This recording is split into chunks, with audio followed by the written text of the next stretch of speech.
Hello and welcome to the Midweek Fix with me, Jamie Home. On tonight's show, we're going to focus on the big game tomorrow between Manchester United and Liverpool.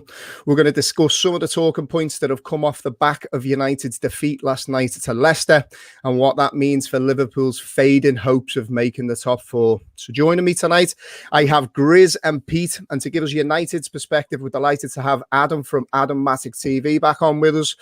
Now, before I bring the lads in, quick shout out to footballprizes.co.uk. This week's prize is a signed and framed Trent Alexander-Arnold shirt. It's $6.95 to enter. There are 99 tickets available and the offer ends next Wednesday. So all details will be posted in the show description below. Do go check them out. Now, Grizz, I'm going to come to you first. And before we dive into all things Liverpool and United, Chelsea are currently losing to Arsenal. Is that door of a top four finish still open, or am I still getting myself giddy over nothing? Look, I was hoping you don't come to me first because I'm just watching the last 2 minutes. I'm just literally watching the last 2 minutes of it. Look, it's the most bizarre season ever, isn't it, Jamie? Like, what can we say? What can we talk? What can we say that's not already been said? What can we predict that you know? It's simply difficult to predict anything this season. I mean, who would have thought? You know, sorry, Arsenal. Eunice makes a good point there. Sorry, he says don't jinx us. I'm not. No, I won't, because I genuinely think it's a massive tall order for us still. It is. And it's not about the other teams, as we were discussing off air. It's not about the other teams doing us favors and looking out for other teams' fixtures like we have been doing for the last month or so. It's bloody us. Like, you know, we're the ones that have dropped sloppy points. Like, fair play to us, right? Last 6 games, we're on top of the form table, right? And it doesn't feel like it. It doesn't seem like it. But even those 2 games where we've dropped points, that probably going to come back to haunt us. But it's a bizarre season. I'll keep repeating it. It's a mad season. Jamie, anything and everything is still possible, and that's mad. It just tells you, like we were just talking off air, and we regularly chat about how shit we've been this season. Like, look, take away the injuries and everything else, we've been shit. Yet here we are. I'm not going to jinx it. You know, whatever. What's on the clock? How long's left? Well, they can't get a win. They can't get a win now, so they definitely can't get a win. So let's say they get a draw. Worst case scenario right now, yeah. It suddenly becomes in our own hands.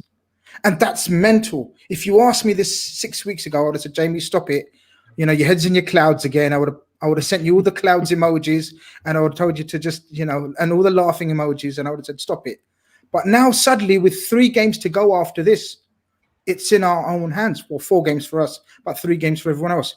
Mental season. This is football, lads. This is why we love. And I know you guys done a show the other day about why we're falling out of love with football, but there's something about this game that drags you back in. It drags you back in, absolutely. Pete, we finally get to do a podcast together, mate. Delighted. You're looking well. A pleasure. I have to say, you know, you're one of those people on Twitter, like Shane Daverin, to be fair. Whenever he tweets something, I kind of go, yeah, that makes sense. So I'm delighted to be here with you, and thanks for having me, Jamie. My pleasure. So here we go, mate. Here's a question for you. Is the fact that Liverpool have a chance of getting into top 4 a reflection on the standard of the league? Do you think that the league is of a lesser standard this year? I think the league is as it always has been, Jamie. To be honest with you, last year, and certainly the year that we finished second on 98 points, we absolutely distorted the league, and so did, in fairness, so did Manchester City. It just is what it's always been. We're only noticing it now because we've become very, very ordinary. To address the Champions League point, we don't deserve it. We don't deserve it. You can't. I mean, I want it. I'm a Liverpool supporter, but we absolutely don't deserve it.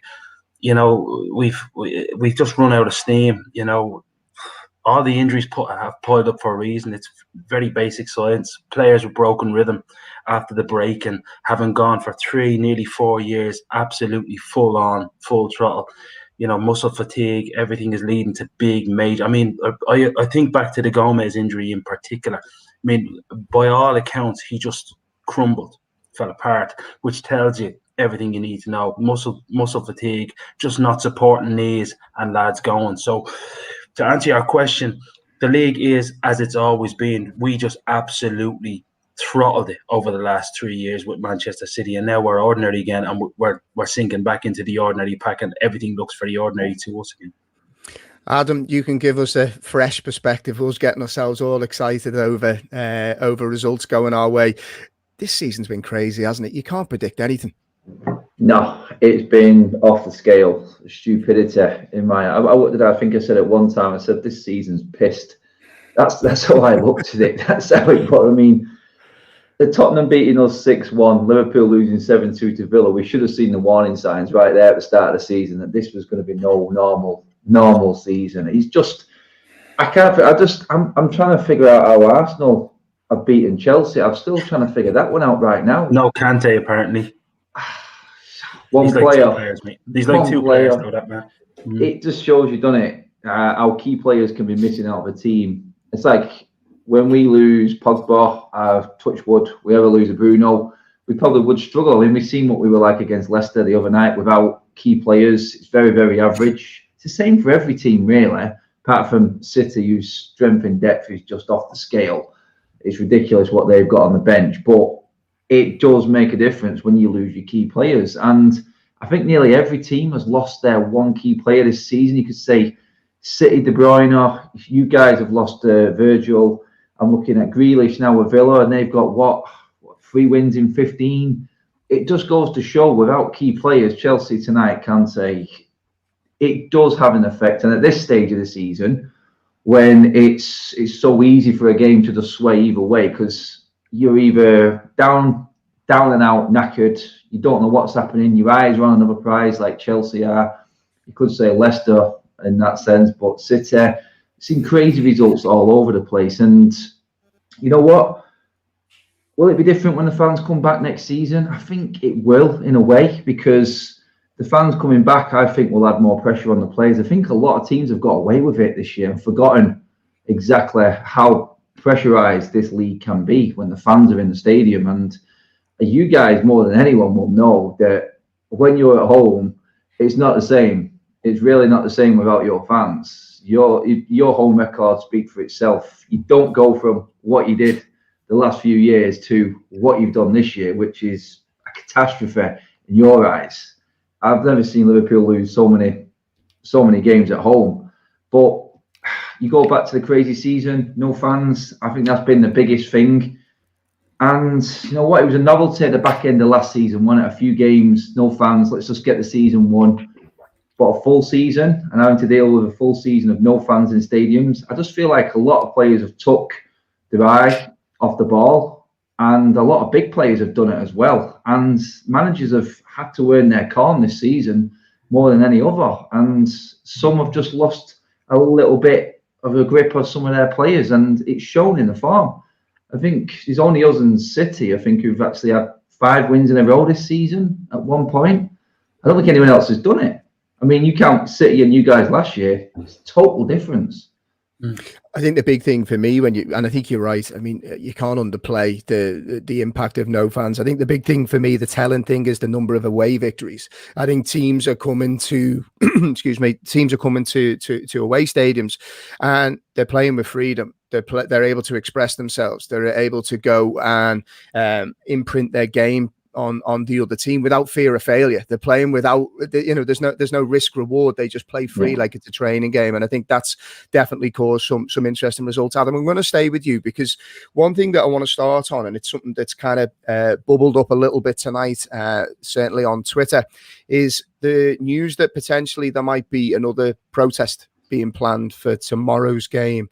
Anything you know on that, or you can kind of shed some light? And do you think there's a risk of the game potentially not going ahead again? I think in terms of around Old Trafford, it's going to be nothing really there that's going to stop the game going ahead. I think they may be trying to hit the hotel again to try and stop the game going ahead. If they do, then that's it. You guys will probably get 3 points. Come on, I can see you up there. That's a lot of United fans right now have got, believe it or not, the position we're in. A lot of fans have just gone, we just don't care. We really do not care what happens. A lot of us would accept relegation right now and just get these guys out of our football. Wow. It goes deep. And you know what? There'll be fans going there tomorrow to protest. There is one organised, not properly like the last one. It's not done by any of the support groups or anything like that. Must, I know, are not involved in this one because they are actually communicating with the Glazers. Well, if you can call that communicating, a letter. But there are fans there that just don't give a toss how the season ends for United. They really don't. It's just gone past it. And this was the final straw. Even if it meant Liverpool getting 3 points, mate, yeah, you think they wouldn't care, mate. Yeah. They would not care. It's gone that far with them right now. It's gone that far. And I think what we just touched on then, not being able to go to the games as much, has kind of dampened their appetite for the game. And right now they're just seeing a chance to jump on top of what the Glazers have done and just hammer home what's going on. There will be fans that I don't think the game is going to get called off tomorrow. The police presence is going to be off the scale. I've seen pictures already. We've seen reports come out that the police presence is going to be massive. So there probably will be fans there, but they will be kept at distance. It will be organised early. They're talking that the fans are going to try and get there around 6. Guarantee everything will be organised from about 3 or 4 o'clock for the police and everything like that. There's no way the club are going to let this game not go ahead, mate. But the fans will still be there, kicking off and doing what they're doing. And in the end, it's like I said then, a lot of them just really do not care how this season finishes for United. Trophy, top 4, if we're not in the Champions League next year, it is no problem for some of these guys. It really isn't, because it's just gone that far for them. I have to say, based on Liverpool's record at Old Trafford over the recent years, maybe another protest would would do you some good in potentially getting the Glazers out and maybe give us our best chance of getting 3 points. Grizz, I want to come to you and I want to touch on a quick topic before we dive into obviously the game tomorrow. And it's one of the storylines, I suppose, that has come off the back of United's the defeat last night to Leicester. It seems crazy that we're talking about United playing last night and then obviously again tomorrow. But one of the storylines that's come off the back of that is Manchester City have won the league. It obviously there's been a lot made in the news today, but one thing I want to ask you, and I'm keen to get both sides of the coin here from a Liverpool and a United's perspective, is firstly, what's your reaction to City winning the league? And I suppose, does their achievements become clouded a little bit because of the money conversation that always seems to surround Manchester City? Look, first and foremost, the kind of channel that we are, we want to congratulate Man City for winning the league. All right, so they've won the league. Very well said. Fair play to them, you know. But to the second part of your question, of course it fucking does. Look, when you spend so much, and Jurgen Klopp said this. I think a few opposition fans sort of had a slight dig or moan at Jurgen Klopp's answer when he was asked a very similar question to what you've just asked me. And he said, look, when you combine all the factors, a world-class coach, world-class players, and magnificent investment in the team, it usually guarantees you success, and that's what it's done. Look, they've won. I think you said it in the agenda. 4 titles out of the last 5 or something. You said in there. Or something. You read the agenda, mate. You read the agenda. I think I did. Look at this professional outfit at this stage. Like, I don't muck about when I'm on your show. I know it's serious, but I can get away with Gav. But for 4 seasons out of 5, I mean that's brilliant. We're talking Man United domination levels in the 90s, right, Adam? That was very similar. Pretty much. And you know, and then the Jose under Chelsea. I don't think it was as much as that, but sort of that kind of domination. And we're in the period and era that we are, that Man City are the dominant force. And you know what? In a lot of ways, guys, this is what I talk about when I talk about the disrespect towards Liverpool's title charge title win last season and the challenging previous season, because we're the only ones that have laid a glove on this Man City team under Pep. No other team has come close to even sort of getting close, getting within touching distance of them. So look, there's many ways of winning a league. No, there's a couple of ways of winning a league. One is through magnificent scouting, no injuries throughout the season, like Leicester and like Liverpool done it. Do you know what I mean? And then there's the other way, where you get a world-class, one of the all-time great coaches in charge of your club, you back them with whatever he wants. So and they've chosen that option, and fair play to them. Look, I'm not sitting here bitter, but there is a slight element of jealousy. I'd like that. I'd like to be sort of supporting a club where I've got the best coach in the world and he's allowed unlimited funds. So, but look, at the end of the day, you still have to do it. So fair play to them. They have done it, and they are the dominant team. But next season I think will be slightly more interesting. Pete, you've always been very vocal on Twitter on your praise of Man City. How do you react to the news that they're deserved champions? Yeah, first of all, to be honest, everyone, as you know, Jamie, I have a lot of Manchester City supporting friends. And to be honest with you, my thoughts hark back to a lot of those guys who were at Main Road when they're in League One. Yeah, some of these guys have, been to Macclesfield and they follow the club thick and thin. And I really have to say I'm delighted for them. However, where I do take exception is, it's really two things, to be honest with you. I live in Barcelona. I have no problem with hailing the achievements of Pep Guardiola, but I draw the line when people start talking about this great philosophy of reinvention of football. I mean, if you spend close to let me be accurate, £370 million on defenders alone, and getting it wrong with the likes of Benjamin Mendy, who not only does he get wrong as a player, but he doesn't seem to be able to handle him discipline-wise. He sometimes doesn't seem to know what country he's in. Nathan Ake, Cancelo certainly for a while, Danilo, John Stones for a while. It looked like he was walking onto a rugby pitch, didn't know where he was. I mean, people talk about this great philosophy. Mangala. The list goes on, but people talk about this fantastic philosophy of Pep Guardiola.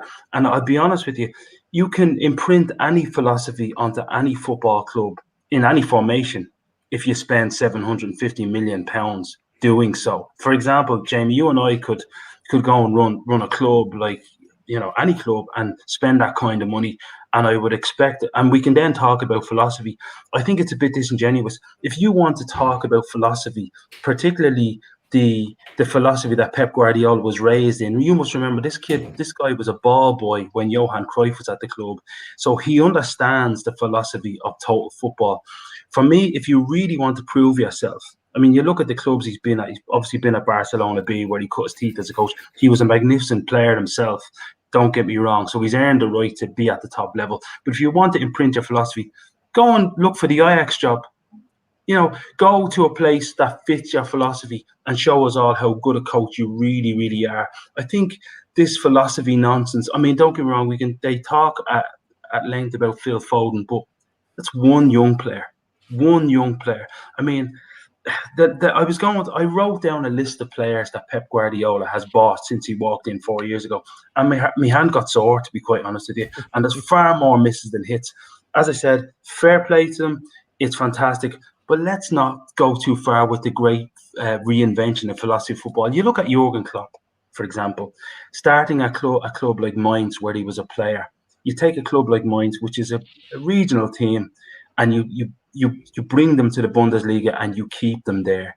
Yeah, I mean, and we all know about Bayern Munich's dominance. To interrupt that dominance, not just by chance, but to actually really interrupt it and then do the same in Europe. For me, that's imprinting a philosophy. And I'm not just saying that because I'm a Liverpool supporter. There are other managers who've done it. Pep Guardiola, for me, it's like when you used to play Championship Manager and enter a cheat code, and you take a couple of billion and you just keep buying players until the right ones fit. I don't see any philosophy in this at all. I don't see any bravery. However, he's a hipster. Everyone buys into it. Let's all pass out from the back. But you can pass out from the back when you've got the best players in the world doing, and you've bought them. For me, I'd have more respect for him if he decided to take the Arsenal job tomorrow. Arsenal is a club where his mate has gone in, and I know they won tonight, but they're really in the toilet, to be quite honest with you. If you want to imprint a philosophy, look at what Arsene Wenger did. That's philosophy. Arsene Wenger went in and replaced Bruce Rioch, who had them playing Bolton Wanderers style football, to be quite honest with you. That's imprinting a philosophy. There's an awful lot of bluffing and, kowtown going on. A lot of it's bought as well. However, as I said, I don't want to sound like I've sour grapes. I've good Manchester City supporting friends. They're good people. But let's not get carried away. This is bought. No, they're good lads. But this is. I mean, I have no problem with them winning things. I have a problem with calling somebody a genius when it's not quite the truth.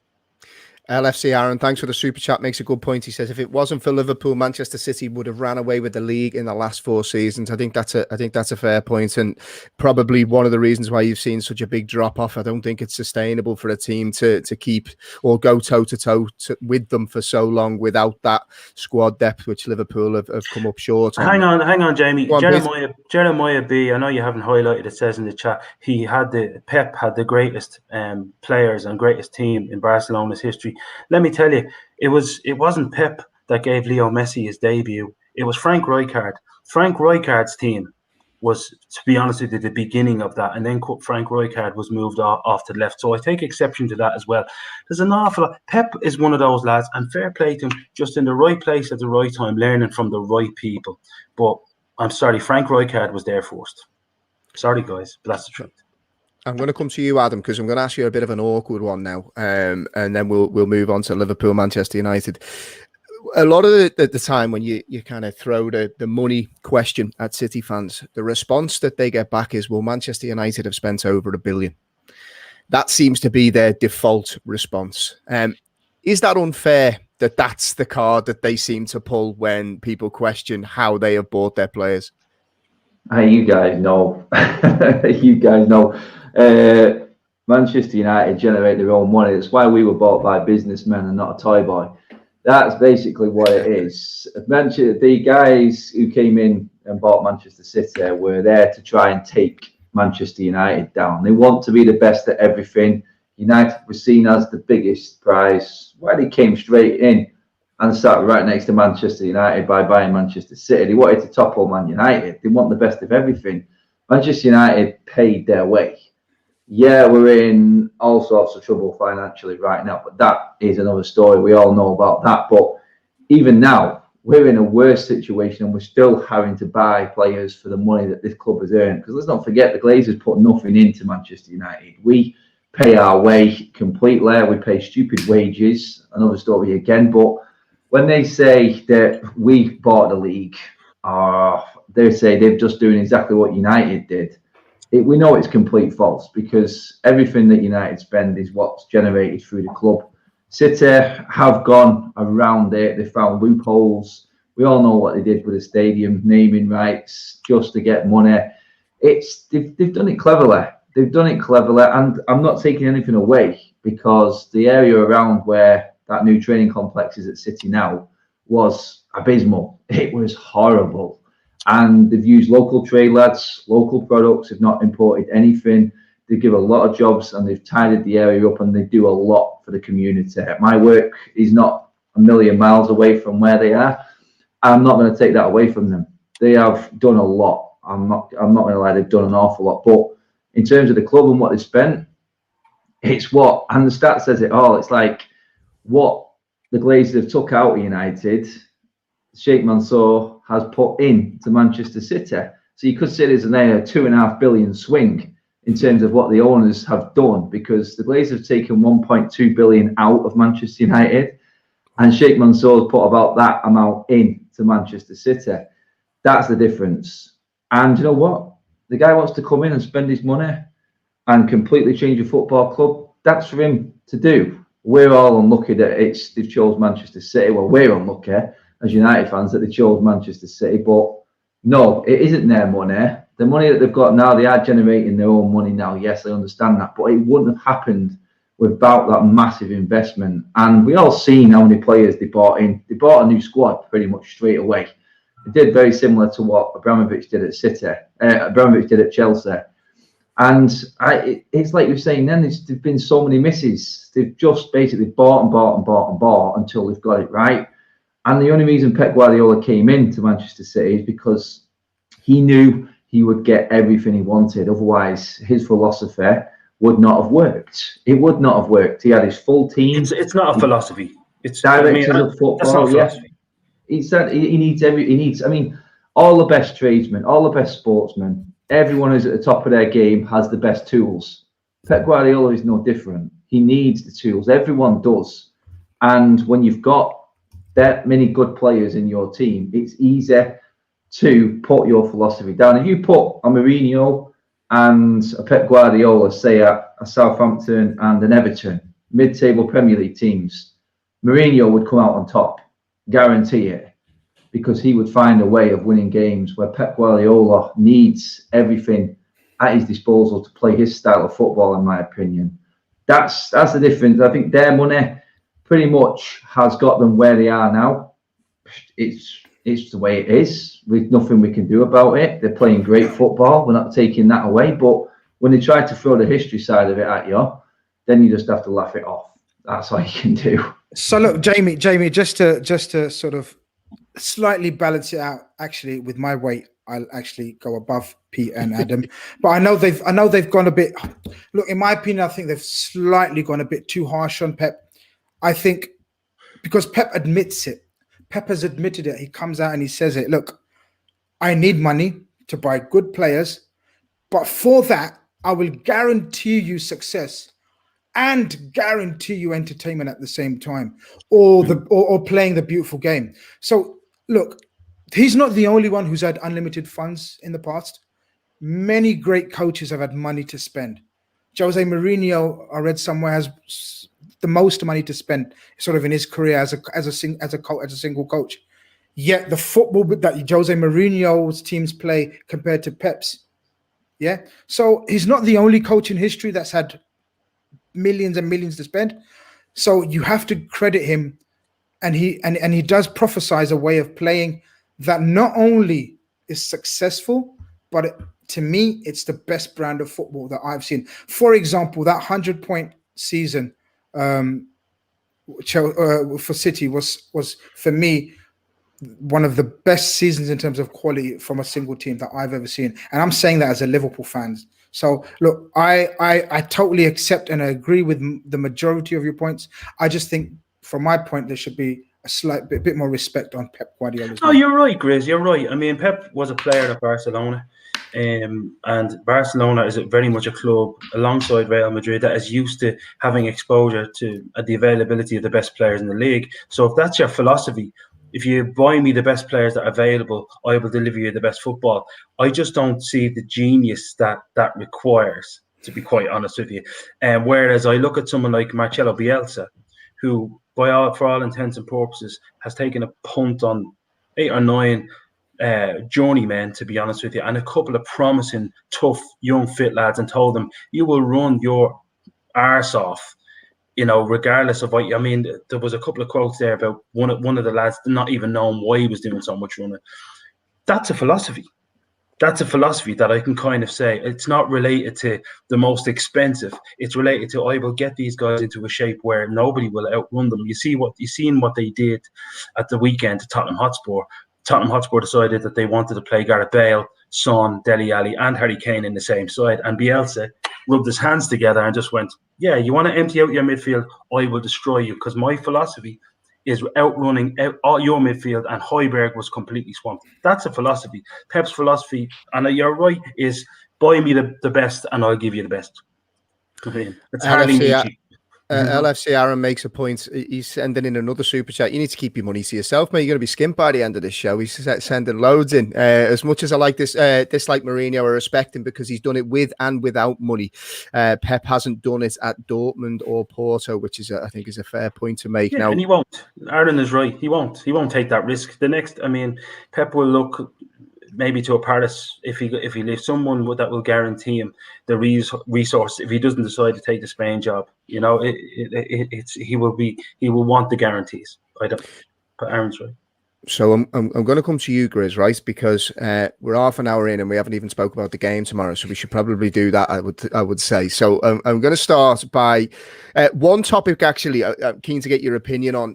There was a lot made on social media about the game last night, Manchester United versus Leicester, the result, but more importantly, the selection by Manchester United. Before I come to you, I'll actually say, I think Liverpool fans having a moan is outrageous at this stage. I think more of the issue would be Liverpool losing 6 home games in a row. That would be where I think we should be throwing any type of blame. Certainly not Manchester United or Ole Gunnar Solskjaer. What's your view on that? It was refreshing to see Klopp's comments on it today as well. Yeah, no, I totally echo what you said. And I said so as well on sort of Twitter that, first and foremost, blaming or moaning at Man United for selecting the team they did is absolute bonkers. Like, we're the reason why we're probably not going to reach Champions League football, not the selection of Man United against Leicester. They were forced into this. Jurgen Klopp said it today. And I hope opposition fans sort of heard him, because obviously he's been getting a lot of stick this season as well for things he said in the media. But he clearly says that he said, I would have done exactly the same as Ole. There's no chance of playing the same team for 3 games in 5 days. Is it, Adam? 3 games in 5 days, something like that. He goes, Sunday, Tuesday, Thursday. Crazy. So he says there's absolutely no chance of playing the same team, and it's not Liverpool's fault, and it's not United's fault in terms of the players and the coach, and so therefore it's pointless blaming them. Again, it's the Premier League's fault that the way they've done it. I mean, most people, including Sky made this decision. Yeah, Sky Sky in conjunction with the Premier League. But it's in conjunction with the Premier League. There can be a stance taken from both clubs in this scenario, because I think both teams thought it's going to be played, replace the West Bromwich game where we could have sort of moved that game in the weekend. Klopp hinted at it in his conference today. Yeah, subtly, but he kind of leaned away from the Premier League and leaned into Sky to let them know that this is a television decision. Yeah, so it's bonkers blaming the selection, even though he took the piss with it. But he's entitled to. He would have absolutely. I think he would have done the same regardless of who the other team was that it would have affected. So it just so happened to be Liverpool, and obviously Liverpool fans take that personally. That's natural as well. But it's not. It's any team with a squad like that. And if you think about it, he played mostly his squad players until he got to the top. The only one that was surprising was the young fella. What's his name? Adam? No, Diallo deserved it. Diallo's one of them. Alanga, that's the one. Yeah, he's the only one that sort of raised a few eyebrows, like, who the hell is this kid? Like, the rest were his squad players, so he's absolutely entitled to pick whatever team he wants. It all comes down to, Jamie, and I know you want to get into it now, it all comes down to us doing our job tomorrow. That's the difficult bit. Adam, what type of game can Liverpool expect tomorrow? Because in theory, United have pretty much got second place sewn up, I think, at this stage. It's a little bit of a dead rubber. Not that Liverpool-Manchester United games can ever be described as a dead rubber, but in terms of meaning something for your season, in terms of where you'll finish, there's not that much hanging on it. What type of game do you think we can expect? I think it's going to be a good game, mate. I really do. I think there's just that little bit of bite to it now with the result tonight. Liverpool are going to come and play, and we all know when teams come to play against United, that's when we see the best of our team. It plays right into our hands.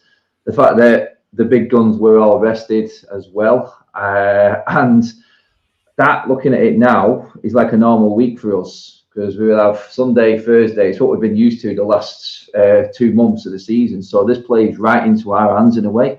All depends on how Ole sends them out. And Ole is Ole. Like you said, he's a United player. He's a United manager now. He knows what this game means. He knows what it is to the United fans. And he needs the fans on board more than ever right now with everything going on. So we're getting a game tomorrow, lads. I'm telling you, it is going to be a good watch. I guarantee it, because there's no way United are going to ease off. Ole won't let them, and he'll be just wanting to. I can guarantee it with Ole. He'll be wanting to just have one over on the media and all the pundits that have been going in on the team selection yesterday, just to say, there you go, I don't really care what you guys think at all. This is what, like Grizz said there with Sky, you know what, there's no fans going to the games. Why couldn't we have organised this game to be played on the right date? Do you know what I mean? And they're the ones who've done this. United are not bothered. United went full strength against Villa, knowing that that win would pretty much seal everything. And then they went, we don't care about anything else. That's it. We're just going to play the game against Liverpool with the strength. And Leicester are the ones who got lucky in all of this. They swam the channel. But in terms of the game, I mean, it's Liverpool United, fellas. It's never going to be dull. And you guys, actually, if you win, then it opens things up again, because it's Chelsea against Leicester the next game. They're dropping points. Someone's dropping points. So if you guys win, then you see, everything opens up again. That's why the game is important. That's why we're going to get a game tomorrow. United will know this as well. United will know this as well. We're hampering Liverpool by not letting you guys get into the Champions League, because that means the bigger players may not go to Liverpool. They may want to go to United, who are in the Champions League. So there's a bigger picture. There's a lot riding on tomorrow that people are not taking into consideration for everything else that's going on. And going on that team from yesterday, De Gea, seriously. Mata, Champions League. Matic, Champions League. Bayer, we've been shouting for him to start all season. Greenwood, 7-7 in the league. Should be going with England to the Euros. It's not exactly our weakened team. And that team did a lot better than the first team did last time we played Leicester as well. So no one would have been moaning if it stayed 1-1. They only started kicking off when the result came in, because no one was moaning at the start of the game. So, yeah, they can all just... It's what it is. You do what you do to protect your team, and no one would be surprised if they've been in a manager's position for what Ollie did. And I don't think any manager has come out and moaned about it yet. It's only the idiots like Richard Keys and Andy Gray on their foreign channel, whatever they're doing now, and the likes of Trevor Sinclair, Muppet. They're the only ones moaning about it. So, no, for me, he did the right thing. I was expecting it. We did all right for a time, but Leicester realised that they had a chance in the second half, and they went for it. But that's just the way it goes. You guys have been there yourselves. It's what it is. It's what it is. When you throw that many games together, that close proximity, something has to give. It was the Leicester game, unfortunately, for everyone else. But that's why tomorrow's game is going to be an absolute doozy. I can guarantee it. Stephen Dunn asks Adam, which goalkeeper would you like to start? And this is one I from an outsider looking in, I've always found interesting. Obviously, Henderson backs himself. He's on big wages, I believe. They've very much kind of put the money behind him. De Gea, I still think, has a lot to offer. Made a couple of key saves. Where do you stand on this one? Is it very much Henderson's shirt to lose now? Yeah, 100%. I'm a centre back. I played at centre back for all my football career, and I understand. It's not about a centre-back. It's about two centre-backs and a goalkeeper. Now, David De Gea can make some brilliant saves, but our defence play better with that commanding goalkeeper behind them. It comes as a package for me. So I'm not discrediting De Gea, but I know Dean Henderson will run through a brick wall if he needs to. De Gea won't. And that's why I pick Henderson, because I think he helps our defence play better. And, yeah, he may not have as many shots to save, but that's because the defence is doing the job. You know what I mean? De Gea had 4 seasons in a row where he was player of the season. The alarm bells should have been ringing there. The defence wasn't working right. So for him taking the glory, and I'm not discrediting that at all, he was our best player by a mile. But with Henderson in, we've seen a difference in our defence. We've seen us go from 11th best defence in the league in terms of goals conceded to 3rd. Since Henderson's come in, he just helps the defence play better. And that's why I pick Henderson, because everything just looks calmer. That's all it is. Do you know what it is? And you said it as a centre-back, and I moonlighted as a centre. I was more of a midfielder, but I moonlighted a few times. And there's one thing, okay, great shot stoppers, fantastic, but there's one thing about consistency from goalkeepers, that if that ball goes into that problem area behind you, you don't need to worry. It's their zone. Yeah. They'll just take care of everything. And I think that's what Henderson certainly has over De Gea. Now, Grizz, I want to come to you on Liverpool. And I suppose one of the things that's going to be dominating the lead up to this game, and in my personal opinion, I don't think we could handpick a worse opponent for what we're going through at the moment, in terms of, we've now got Kabak is now injured for the game. It looks very much like Fabinho is going to be starting at centre-back. My honest opinion is, look, if you lose Henderson and Fabinho out of the midfield, Liverpool are a different side. So I think that causes us problems, particularly if you look at the way that we adopt a high line against Manchester United. It's potentially going to cause us problems tomorrow. What are your thoughts on how we could potentially line up with Fabinho slotting in at centre-back? Yeah, it's I don't know which way we go, because as you said, if we put Fabinho centre-back, then we lose so much in midfield. He's the legs, he's the brains, he's the engine. He's the press. He's the lighthouse, just basically. But Jamie, there's and I'll say it with my chest. There's no way we go to Old Trafford and win with the kid Reece Williams at the back. Miracles. Yeah, it's a bizarre season. Yeah, all of that, but we don't. He had an absolute shocker there in the cup. Basically, gifted them 2 of the goals. He's a kid. The stress, the pressure, the mental pressure he'll be under to go and play up against, in my opinion, one of the most underrated forwards of recent times in Edison Cavani, will be too much for me. I can't see us doing it, even though it means sacrifice the lighthouse in midfield. We must put Fabinho, because we've got no other choice. Davis is injured as well. Just to say his name, we're yet to know if he really exists, but we know. He was in a Quorn advert the other day, Grizz, so he definitely does exist. They did the club did a Quorn advert. Yeah, someone said to me he's got a Quorn, his Quorn is muscle, so he won't be playing tomorrow, which was quite funny. But look, we've got to say his name, because on the books it says we've signed a player called Andrew. What's his first name even, lads? Andrew Davis? Ryan? Ben? All right. Close. But look. If you'd have read the agenda, you'd have known that. We bought Ben Davis in the hope that he may be sort of our Clavan type, but unfortunately he's picked up a couple of niggling injuries as he's gone along, and look, I don't think we're going to ever see him in a Liverpool shirt. So yeah, excuse me, we've got to go with Fabinho, Jamie. We must. That's my opinion. Pete, there's one thing, and I know me and you are kind of cut from the same cloth in how we view football in a lot of ways, particularly around leadership on the football pitch. And one thing I think that will emphasise the Fabinho loss even more is the fact that it looks like James Milner probably won't step into midfield tomorrow. I think what James Milner brings in terms of leadership, standards, a bit of bite.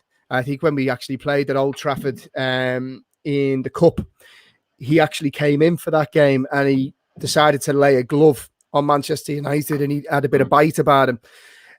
The midfield's going to be a worry tomorrow with if we do go Fabinho at the back, you could be looking at a very lightweight midfield. Yeah, to be honest with you, I mean, I do similarly to Grizz.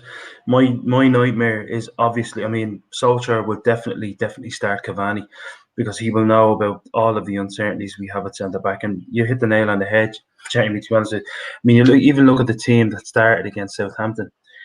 No leaders. I mean, don't get me wrong. I know everybody leads in a row. Andrew, people are going to say in the chat, Andy Robertson, yeah, fine, lead by example, likes to get people go. Fabinho, doing what he does. But no, nobody to grab it. When the standards are dropping, nobody to grab it by the balls and say, listen, lads, this isn't going well.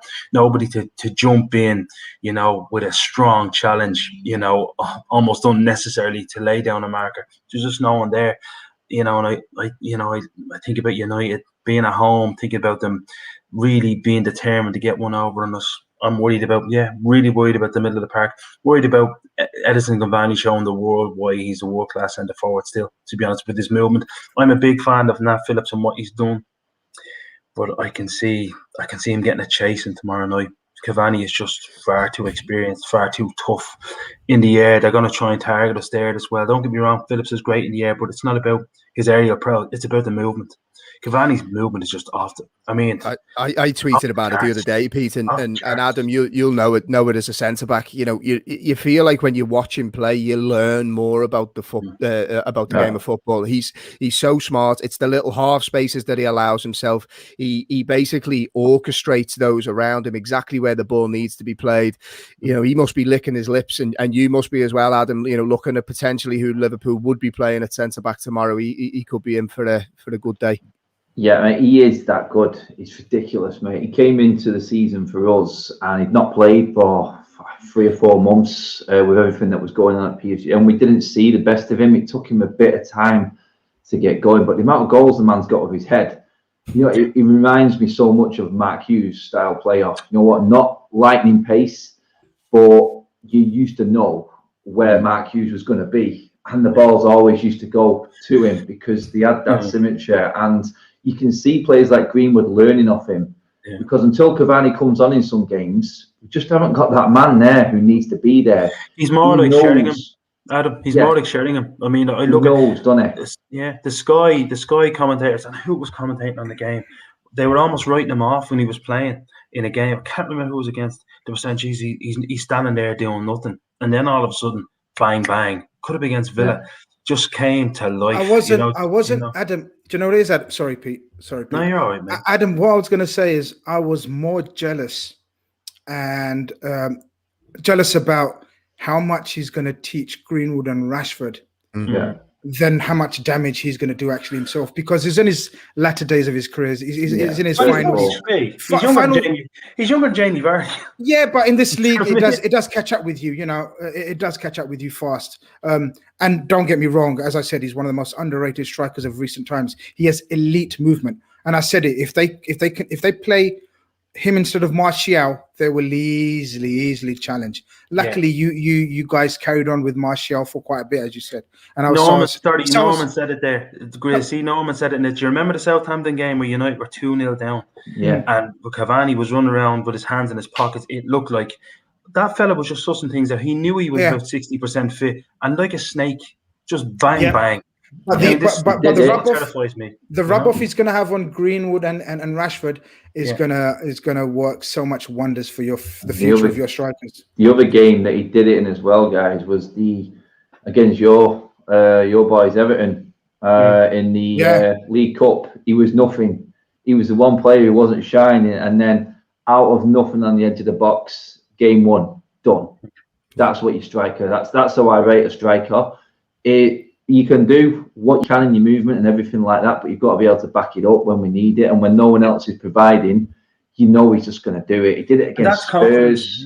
That's confidence. That's confidence. Because Adam, how many strikes? I was the same. I was the type of centre forward that I felt I had to run around a lot. Yeah. Because I felt that sometimes I might get 3 or 4 chances. I might miss them all. But I felt if I was beating fellas wide, I would look like I was having a good game. Cavani's that confident in his own ability that he knows. He only needs one chance. Yeah, that's exactly it. He's been that good for us. I think he's on 14 goals now, and his goals per start ratio is, I think, up there with the best. He's the leading goal scorer in the Europa League. We've hardly been in it. I don't know where it comes from. I mean, he just absolutely oozes confidence, and like you said, he is just not bothered about not being in the game because he knows. And there was a ball in last night against Leicester that Bruno put in that was probably 2 yards too fast, but he lost Soyuncu in a split second. And if that ball was a foot lower, it'd have been 2-2. And he was on for 10 minutes. He'd already seen what he needed to do, and he found the space. He's just an absolute brilliant striker, and like you said, underrated, definitely.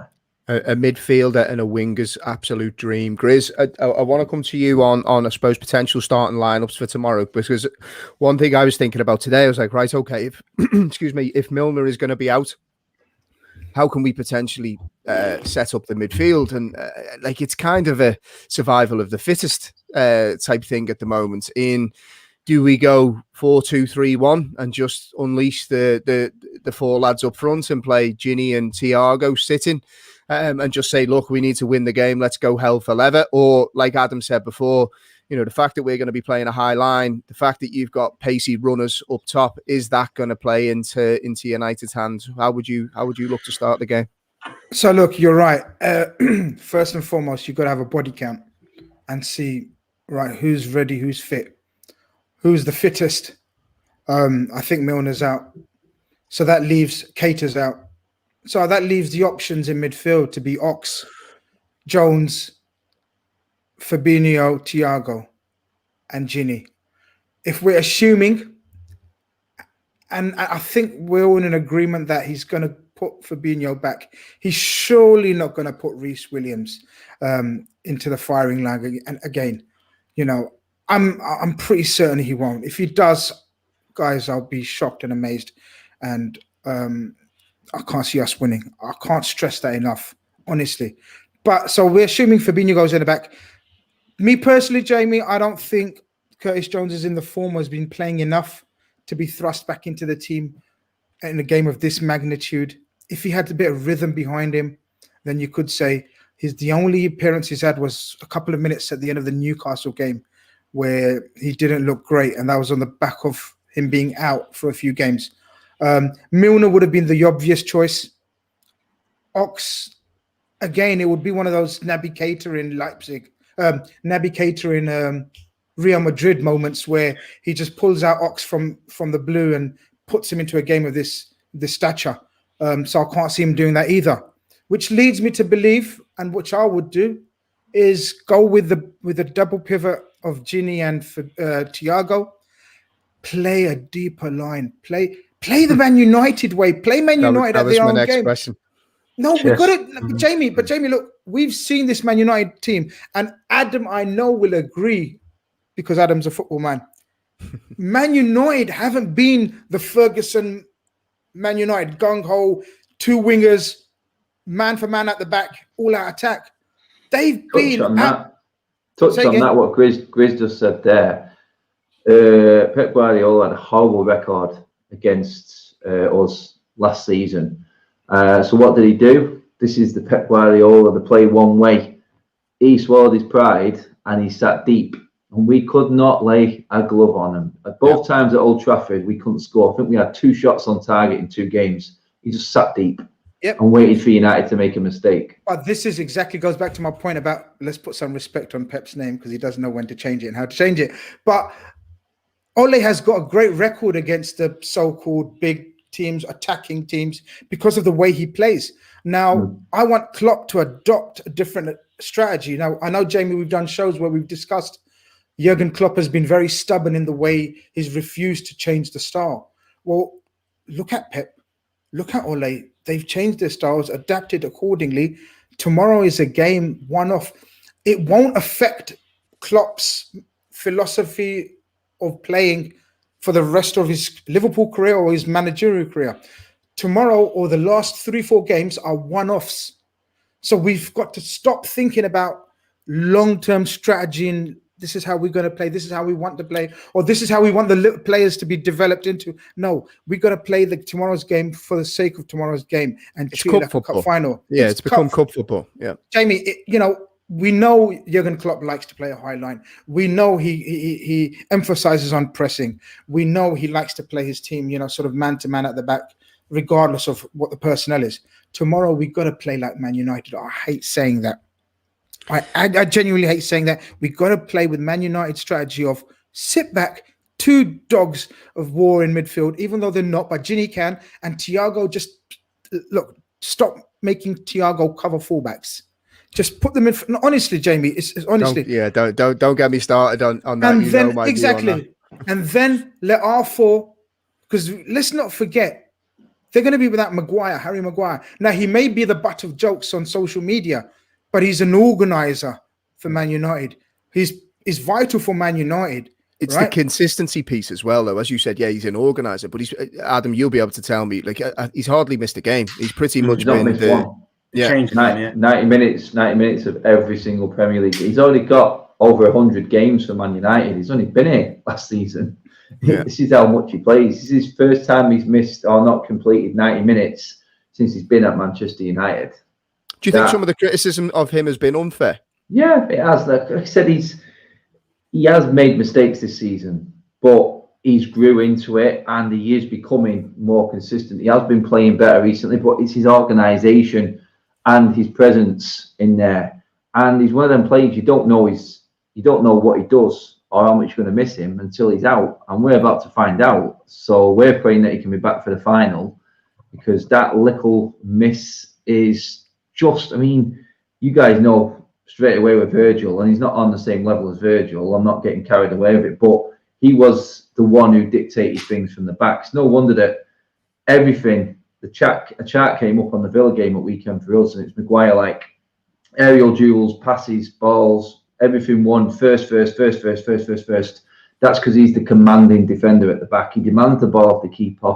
He's always the one that sets the ball rolling. He always goes for the ball, attacks the ball first. He is the one who goes for everything and organises everything. And that's what you're missing. Yeah, he may be slow. He may get caught out by certain strikers. We know that. And that's what we're looking to rectify in the summer, hopefully. But without him, you lost a lot. You've lost a lot of presence. You've lost a lot of organisation. And for you guys, if there's one player that you guys need to play, who is an Achilles heel for us, it's Jota. That guy absolutely annihilates us every single time. For Wolves, yeah. We hate the guy. We hate him with a passion. He always does us. And he's the reason I hate Wolves. As simple as that. He's the reason. But that is something different for you, because we've not played. I don't think we've played a Liverpool with Jota in the team yet, have we? We've not played against United. No. Didn't play the cup, and we've already played twice this season, haven't we? So he's missed both games, if I can remember. Someone like that, someone clever like that, normally a Maguire would be able to handle that type of player. But without Maguire's organisation and seeing that style of attacking play, because we know what the other three are bringing, Jota's a different animal altogether. And that's the difference. That's when you've got that little bit of something else that a Maguire may be able to pick up and organise, where a Bailly definitely wouldn't. He's good for pace and keeping up with players, but when it comes to thinking, that's Maguire's game. I think that's it. It's a great point that Adam makes, because I suppose when you play and that dominance piece, and you used to see this with Dejan Lovren, he used to try to be the dominant centre back, and it used to end in tears all the time. Whereas you look at Harry Maguire, consistently he's going to go and win that ball, and everyone else in that back four takes their shape off him doing that. So just not being there would create problems. Pete, I want to come to you on Liverpool's forward line tomorrow, and Adam touched on it there in bringing Jota into the conversation. There's a train of thought that obviously Liverpool have struggled this season because ultimately their spine has been removed for the best part of the season. The other chain of thought is that defensively we actually haven't been that bad after obviously the injuries, but the fact that our strikers aren't taking their chances. With that in mind, what would you go with tomorrow in the front area? I'd go with movement. I'd go with Jota. I'd go with Mane, and I'd go with Salah. I mean, Salah, to be honest with you, Luke Shaw is a worry, because Luke Shaw got Salah's number. Seems to have him in his pocket. But if for nothing else, to try and keep him busy. Jota, for obvious reasons, moving in and out. The temptation, because we need to win, would be to play Firmino in a withdraw in a deeper role as well, because. Again, it sounds a little bit bold, but that is the temptation. I mean, I think Firmino's future is more withdrawn anyway, but certainly across the front, I'd go with the three small lads. Definitely. I know Mane's not on form at all. I know he isn't. But to keep them tied up. This is what I do slightly different though, Pete. And, I wonder what your thoughts are, guys, as well. Jamie as well. I'd relieve Salah of wide right duties tomorrow. Play him through the middle. Put him through the middle. No Maguire. That'll keep them very, very busy. And I think Mane against Shaw, because Shaw will be 100% expecting to play against Mo. He's ate Mo up last 2-3 times. Let's be honest. And as Adam says, Jota has a knack of scoring goals against Wolves, against United for Wolves. And where did he score those goals from? Wide left, every single time. Bobby, just to keep McFred, as they call them, is that what you call them? In it for the Liverpool listeners and viewers, they might get confused. Like who's this? Who's this new Scottish player for United? But they call McTominay and Fred McFred. Bobby, just keep an eye on them, keep them busy. I think that's the way I'd go. We've got to be brave, lads. There's no point turning up tomorrow and playing like we've played United for the last 3 years. Like we've been by far the better team every time we've played them in terms of where we are in the position and form, etc., etc. Yet we go there with a mental block every single time, and it becomes a scrap. It becomes a boring game. It becomes a nothing game. We got to go there brave, Jamie, 100% in my opinion. As you said, a cup final, toe to toe with them, and if we go toe to toe. And we get them to play, because as Adam says, I 100% agree with him. They will be up for it, but they won't be as up for it as we should be. So therefore, we go there and really, really take the game to them. I love this point from Dan Bailey, and I think he's exactly right. He says transition is where it's won and lost tomorrow. We've been very poor in that area this season, and Manchester United are very good in transition. I think that's been the story. Like you said there, Grizz, it feels like whenever we played United, we played quite well in the fact that we've used the ball well. But Manchester United have been so quick to exploit that one area, which has always seemed a bit of a problem area for us, which is direct ball into the channel behind Trent and what would be Reece Williams potentially tomorrow, or Fabinho, and you got the likes of Rashford pulling wide into that area, break quickly, and all of a sudden Manchester United have got us on the back foot. So that is the area. It's going to be interesting there as well, guys. Is you've got another issue there in that Paul Pogba is going to be on the left tomorrow as well. So we'll have a target man and someone who can hold the ball. And that transition that you said there, that's why it's working, because what Fred and McTominay have done, as much as the critics have been on them, they have freed up Paul Pogba and give him the free role that he likes to play. Absolutely. So with them protecting the defence, Pogba's responsibilities are less, and all he's doing is damaging, because he can I've never seen a player hold on to a ball like what he does and the strength he's got, and he takes 2 or 3 players out of the game, and that's where I think United will be key and where they will go. Pogba will take players away, and it depends how attacking you guys are, because he's a target man as well, and he can then feed the likes of Cavani, Bruno and Rashford going forward, and that's I think where United should win the game if it is going that way. That's our aim. But you see, this is where the battle of the wills and the battle of the tactics step in, because we'd love, when we're flying, right, Trent and Mo can destroy any left side of any team in world football. And if Pogba has a day where he doesn't feel like tracking back, then you're in trouble. I know he's not ordered to, but there is an element you have to, because you can't totally rely on McFred to be covering both sides, because you got to remember, we're not shy to attack from the left with Robertson and Mane either. Yeah. When we're flying. So we've got, when we're in form, we've got the best quartet of fullbacks and wingers, in my opinion, in world football, in terms of normally most sides in Europe or most sides in Premier League have one side where they concentrate their attack. For example, like you've said, your attacks are always down the left, right? With Pogba, Rashford in that area. So I think it will come down to sort of braveness on the ball without the ball. Who forces the issue more? And who forces the issue more? 100%. So that's what makes it really intriguing. See, the interesting thing for me when I look at this game, so I look at a couple of things, and a lot of people are saying in the comments about Trent's ability to go beyond Pogba and maybe Pogba's reluctance to track, and I think that's totally fair. But I suppose because this isn't a normal season, and I say that as in Liverpool's spine is missing, a couple of things have happened. So to get Trent forward, we have to have a high line. To have a high line, we have to have players that can have that high line. And if you're going to be having the likes of a Reece Williams and a Phillips against United, I don't think that high line necessarily works. So Are you going to then ask Liverpool to drop off 5 or 10 yards, which my personal opinion, I think we should against Manchester United. I think we're more than good enough to keep the ball and create chances. I think we look to adopt the model that we used at City when we played away at the Etihad and we played the front four for the first time, in that we just try to create madness at the top end of the field. That doesn't necessarily mean overcommitting from fullbacks. That's just trying to get the ball into the four players and keep them all high.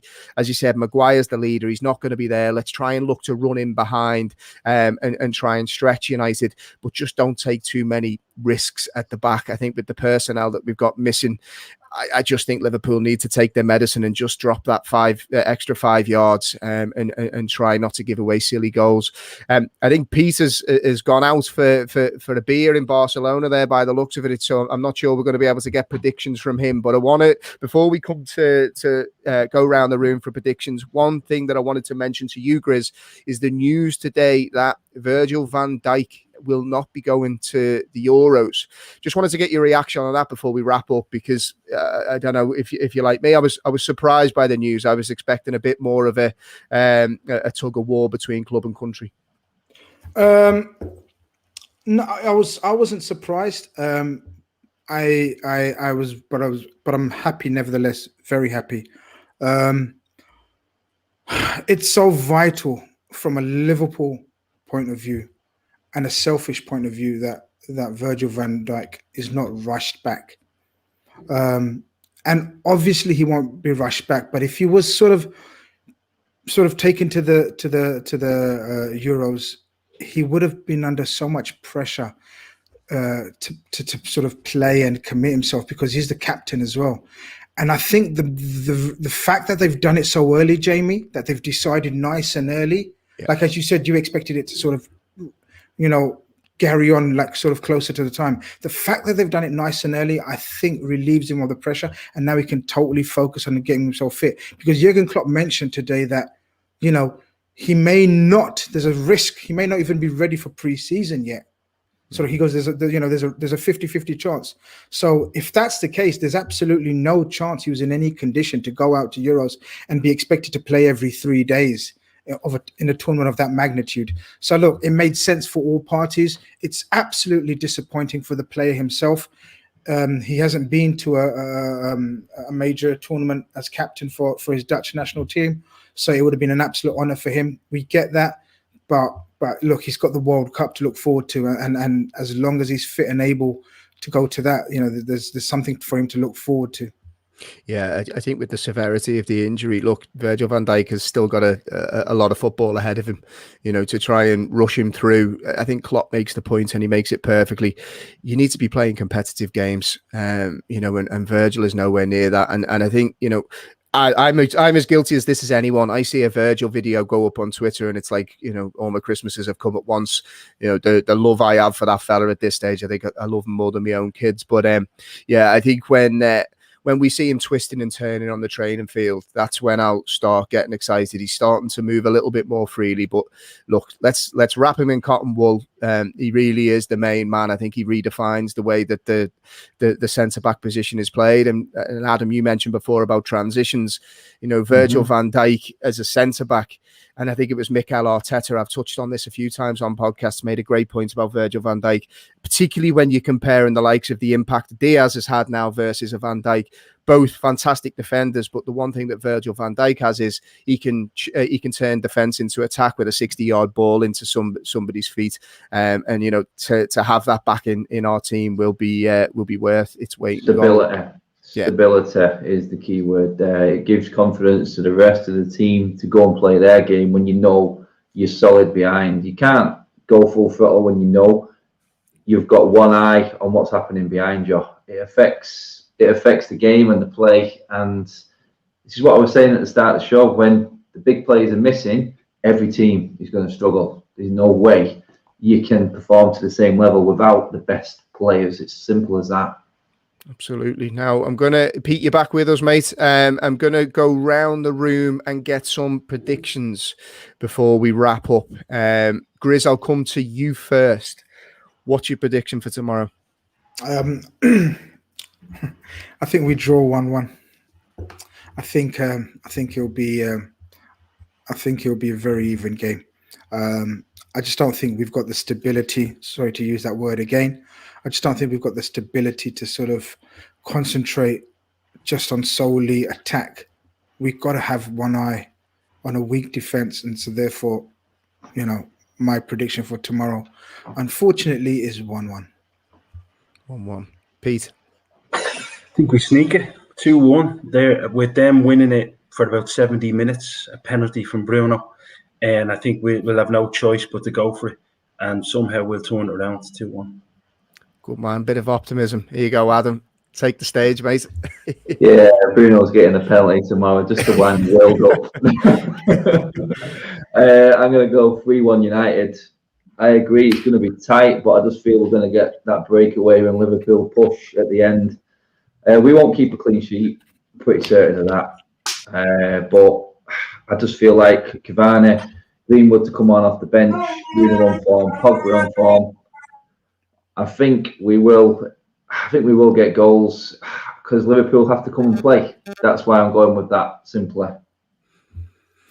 For what it's worth, I am not going to sit on the fence. I am going to say that Liverpool win 2-1. I don't know how it's going to happen. I don't know who the goal scorers are going to be, but I just got a funny feeling that Liverpool might surprise a few people. And being Liverpool this season, I fully expect us to go to Manchester United, win, and then still manage to throw top four away. So I'm not gonna count my chickens yet. I just want a couple of housekeeping bits before we wrap up, and a quick shout out. Jordan Banks is a young little boy that lost his life in horrific circumstances yesterday. Young Liverpool fan, out playing football, and was tragically killed. So I just wanted to send our heartfelt condolences to him, his family, and anybody affected by his unfortunate death. Terrible news, and as a parent, I can't imagine what people are going through. So everybody sends their best wishes. Couple of things to share just on Daytrippers housekeeping bits. So in terms of the website, as I mentioned on every show, we are trying to make the website a place where everybody can share their opinions. It doesn't matter what that opinion is, what that story is that you've got to tell. If you have one, send it to us at lfcdaytrippers@gmail.com, and we will get it up on the site. We want it to be, as I said, a voice for the many. Wherever you're from, if you support Liverpool and you've got a story to tell, please let us know and we'll get it up on the site. Next thing to shout out subscribers. So we are fast approaching 10k on YouTube now, and we will be giving away a PS5 and FIFA 21 to one of our subscribers. So when we hit the 10k mark, please do let your mates know. If you haven't subscribed already, please do so. We're building a hell of a community here, and as you've seen from some of the comments tonight, a real knowledgeable bunch as well. So tell your mates to get involved. Let's get that subscriber count up. It really does help. One other thing, and I suppose not everybody knows, when it comes to likes and comments on videos, the way that the algorithms work on social media, every like and every comment will help the video get shown to more people on YouTube. So if you have any feedback, good, bad, send it in to us. Look, we aim to get better all the time. Send it all in. Send us your likes, and we'll get better off the back of the feedback. Your support is very much appreciated, so please do keep it coming. Now, final thing to shout out, footballprizes.co.uk. If you would like a signed and framed Trent Alexander-Arnold journey, it's only $6.95 to enter. There are 99 tickets available, and the offer ends next Wednesday at 7:30. So make sure you do go check it out. Adam, for those that don't know, did you want to tell everybody a little bit about your YouTube page and where people can find you, mate? Yeah, pretty much. If you put Adam Matic into any sort of search engine, you'll see my ugly mush come up. It's Adam Matic TV on YouTube, Adam Matic 31 Instagram, and Adam Matic on Twitter.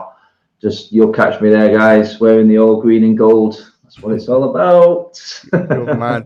And Pete, you were doing a little bit of serenading the other night, mate, on Facebook Live. You had the old guitar out, mate. I was watching it. There's an organisation on Merseyside. Sorry, I'm covered in baby vomit. There's an organisation on Merseyside. Oh, no.